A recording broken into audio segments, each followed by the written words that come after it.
These coiled coil regions are capped at either end by globular domains containing binding sites that allow them to assemble into rope-like intermediate filaments, a component of the cell cytoskeleton that creates a structural scaffold for the cell's interior, discussed in Chapter 17. Fibrous proteins are especially abundant outside the cell, where they form the gel-like extracellular matrix that helps cells bind together to form tissues. These proteins are secreted by the cells into their surroundings, where they often assemble into sheets or long fibrils. Collagen is the most abundant of these fibrous proteins in animal tissues. The collagen molecule consists of 3 long polypeptide chains, each containing the nonpolar amino acid glycine at every third position. This regular structure allows the chains to wind around one another to generate a long regular triple helix with a glycine at its core. Figure 425a. Many collagen molecules bind to one another side by side and end to end to create long overlapping arrays, thereby generating the extremely strong collagen fibrils that hold tissues together, as described in Chapter 19. In complete contrast to collagen is another protein in the extracellular matrix, elastin. Elastin molecules are formed from relatively loose and unstructured polypeptide chains that are covalently cross-linked into a rubber-like elastic meshwork. The resulting elastic fibers enable skin and other tissues, such as arteries and lungs, to stretch and recoil without tearing. As illustrated in Figure 425b, the elasticity is due to the ability of the individual protein molecules to uncoil reversibly whenever they are stretched. Extracellular proteins are often stabilized by covalent cross-linkages. Many protein molecules are either attached to the outside of a cell's plasma membrane or secreted as part of the extracellular matrix. All such proteins are directly exposed to extracellular conditions. To help maintain their structures, the polypeptide chains in such proteins are often stabilized by covalent cross-linkages. These linkages can tie together 2 amino acids in the same protein, or connect different polypeptide chains in a multi-subunit protein. The most common covalent crosslinks in proteins are sulfur-sulfur bonds. These disulfide bonds, also called SS bonds, form as proteins are being exported from cells. Their formation is catalyzed in the endoplasmic reticulum by a special enzyme that links 2 SH groups from cysteine side chains that are adjacent in the folded protein. Figure 426. Disulfide bonds do not change the conformation of a protein, but instead act as a sort of atomic staple to reinforce its most favored conformation. For example, Lysozyme, an enzyme in tears, saliva, and other excretions that can dissolve bacterial cell walls, retains its antibacterial activity for a long time because it is stabilized by such cross-linkages. Disulfide bonds generally do not form in the cell cytosol, where a high concentration of reducing agents converts such bonds back to cysteine SH groups. Apparently, proteins do not require this type of structural reinforcement in the relatively mild environment inside the cell. How proteins work. Proteins are not inert lumps of material. Their different amino acid sequences give rise to an enormous variety of different protein shapes, each with a unique surface topography of chemical groups, and each protein's conformation endows it with a unique function based on its chemical properties. This union of structure, chemistry, and activity gives proteins the extraordinary ability to orchestrate the dynamic processes that occur in living cells. Thus, for proteins, form and function are inextricably linked. But the fundamental question remains: how do proteins accomplish their function? In this part of the chapter, we will see that the activity of proteins depends on their ability to bind specifically to other molecules, allowing them to act as catalysts, structural supports, signal receptors, and tiny motors. The examples we review here by no means exhaust the vast functional repertoire of proteins. However, the specialized functions of many of the proteins you will encounter elsewhere in this book are based on the same principles. All proteins bind to other molecules. The biological properties of a protein molecule depend on its physical interaction with other molecules. Antibodies attach to viruses or bacteria as part of the body's defenses. The enzyme hexokinase binds glucose and ATP to catalyze a reaction between them. Actin molecules bind to each other to assemble into long filaments and so on. Indeed, all proteins stick or bind to other molecules. In some cases, this binding is very tight. In others, it is weak and short-lived.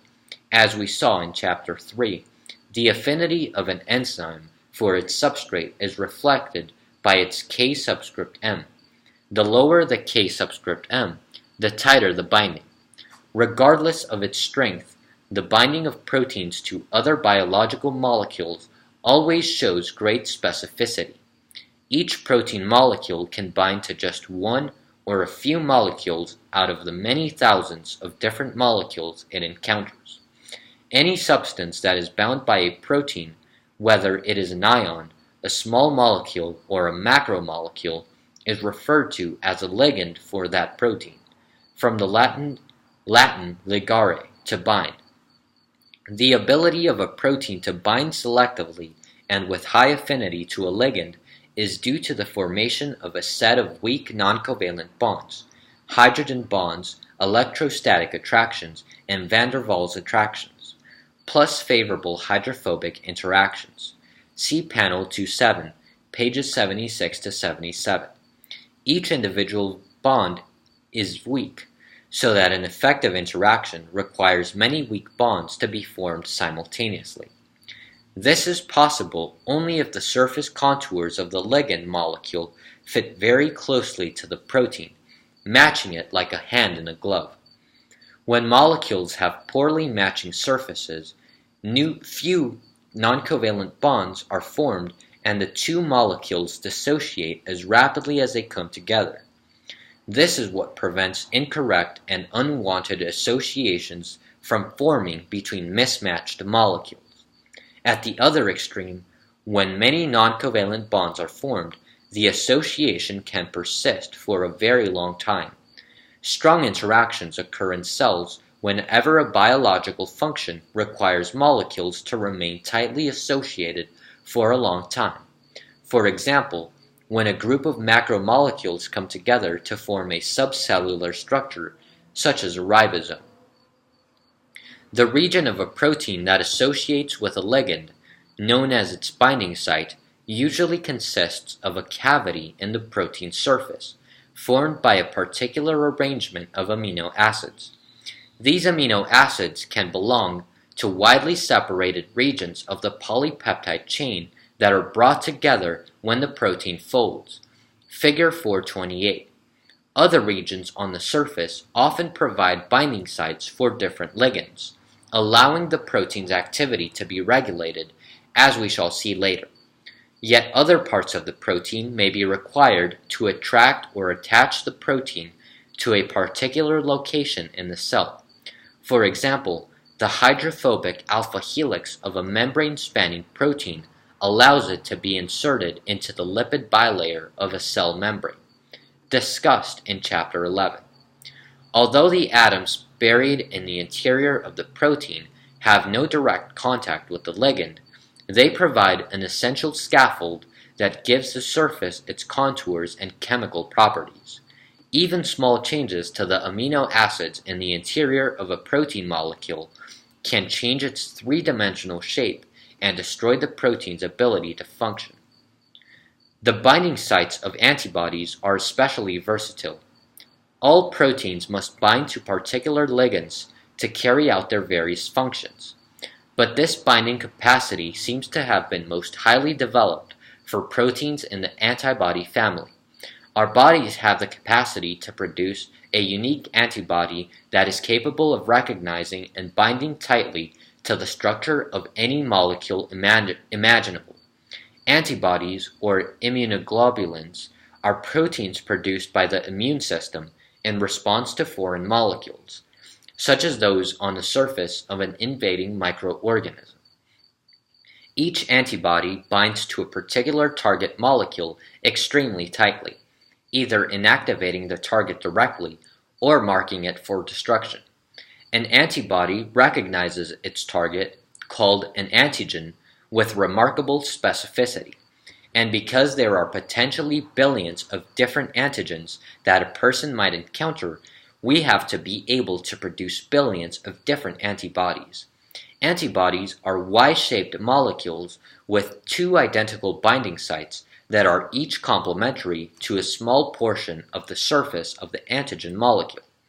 A detailed examination of the antigen binding sites of antibodies reveals that they are formed from several loops of polypeptide chain that protrude from the ends of a pair of closely juxtaposed protein domains, figure 429.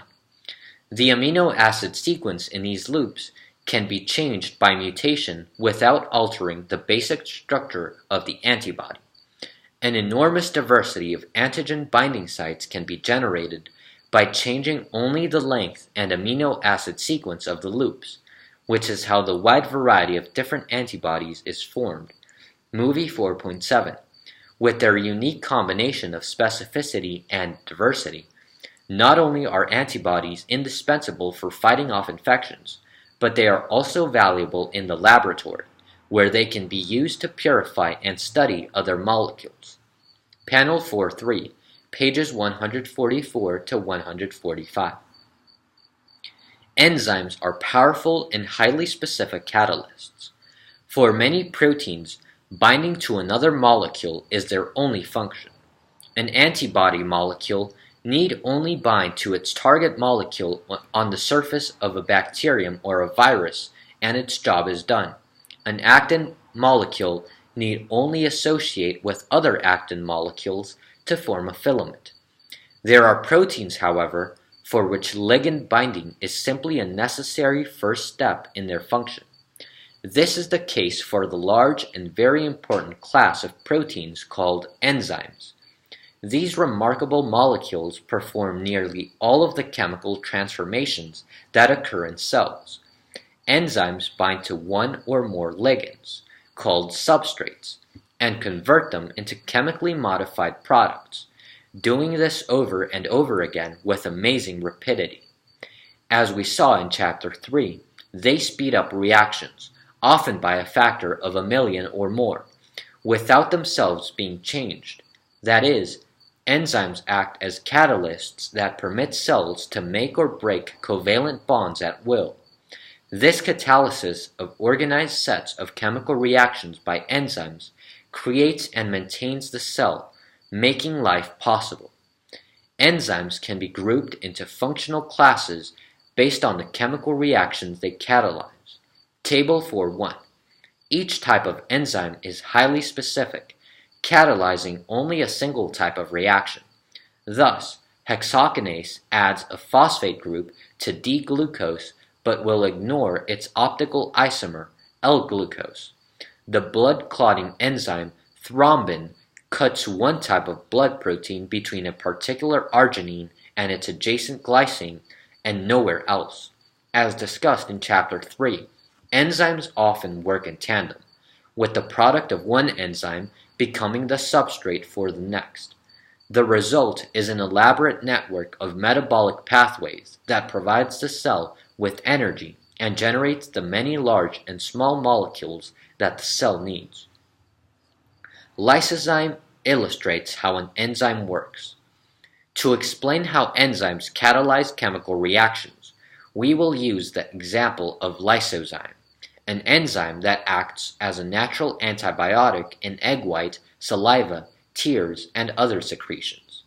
Lysozyme severs the polysaccharide chains that form the cell walls of bacteria. Because the bacterial cell is under pressure due to osmotic forces, cutting even a small number of polysaccharide chains causes a cell wall to rupture and the bacterium to burst. Lysozyme is a relatively small and stable protein that can be isolated easily in large quantities. For these reasons, it has been intensively studied, and it was the first enzyme whose structure was worked out in atomic detail by X-ray crystallography. The reaction catalyzed by lysozyme is a hydrolysis. The enzyme adds a molecule of water to a single bond between two adjacent sugar groups in the polysaccharide chain, thereby causing the bond to break. The reaction is energetically favorable because the free energy of the severed polysaccharide chain is lower than the free energy of the intact chain. However, the pure polysaccharide can sit for years in water without being hydrolyzed to any detectable degree. This is because there is an energy barrier to such reactions, called the activation energy, discussed in Chapter 3. For a colliding water molecule to break a bond linking two sugars, the polysaccharide molecule has to be distorted into a particular shape, the transition state, in which the atoms around the bond have an altered geometry and electron distribution. To distort the molecule in this way requires a large input of energy from random molecular collisions. In aqueous solution at room temperature, the energy of such collisions almost never exceeds the activation energy. Therefore, hydrolysis occurs extremely slowly, if at all. This is where the enzyme comes in. Like all enzymes, lysozyme has a special binding site on its surface, termed an active site, that cradles the contours of its substrate molecule. Here, the catalysis of the chemical reaction occurs. Because its substrate is a polymer, lysozyme's active site is a long groove that holds 6 linked sugars at the same time. As soon as a polysaccharide binds to form an enzyme-substrate complex, the enzyme cuts the polysaccharide by catalyzing the addition of a water molecule to one of its sugar-sugar bonds. The severed chain is then quickly released, freeing the enzyme for further cycles of reaction. Figure 430. The chemistry that underlies the binding of lysozyme to its substrate is the same as that for antibody binding, the formation of multiple non-covalent bonds. However, lysozyme holds its polysaccharide substrate in such a way that one of the two sugars involved in the bond to be broken is distorted from its normal, most stable conformation. The bond to be broken is also held close to two amino acids with acidic side chains, a glutamic acid and an aspartic acid, within the active site. Conditions are thereby created in the microenvironment of the lysozyme active site that greatly reduce the activation energy necessary for the hydrolysis to take place. Figure 431 shows the main intermediates in this enzymatically catalyzed reaction. 1. The enzyme stresses its bound substrate, here an oligosaccharide of 6 sugars, by bending some critical chemical bonds in one sugar so that the shape of this sugar more closely resembles the shape of high-energy transition states formed during the reaction. 2. The negatively charged aspartic acid reacts with the C1 carbon atom on the distorted sugar, breaking the sugar-sugar bond and leaving the aspartic acid covalently linked to the site of bond cleavage. 3. Aided by the negatively charged glutamic acid, a water molecule reacts with the C1 carbon atom, displacing the aspartic acid and completing the process of hydrolysis. The overall chemical reaction, from the initial binding of the polysaccharide on the surface of the enzyme to the final release of the severed chains, occurs many millions of times faster than it would in the absence of enzyme. Other enzymes use similar mechanisms to lower activation energies and speed up the reactions they catalyze. In reactions involving two or more substrates, the active site also acts like a template or mold that brings the reactants together in the proper orientation for chemistry to occur between them. Figure 432a. As we saw for lysozyme, the active site of an enzyme contains precisely positioned chemical groups that speed up the reaction by altering the distribution of electrons in the substrates. Figure 432b. Binding to the enzyme also changes the shapes of substrates, bending bonds so as to drive a substrate toward a particular transition state. Figure 432c. Finally, like lysozyme, many enzymes participate intimately in the reaction by briefly forming a covalent bond between the substrate and the side chain in the active site.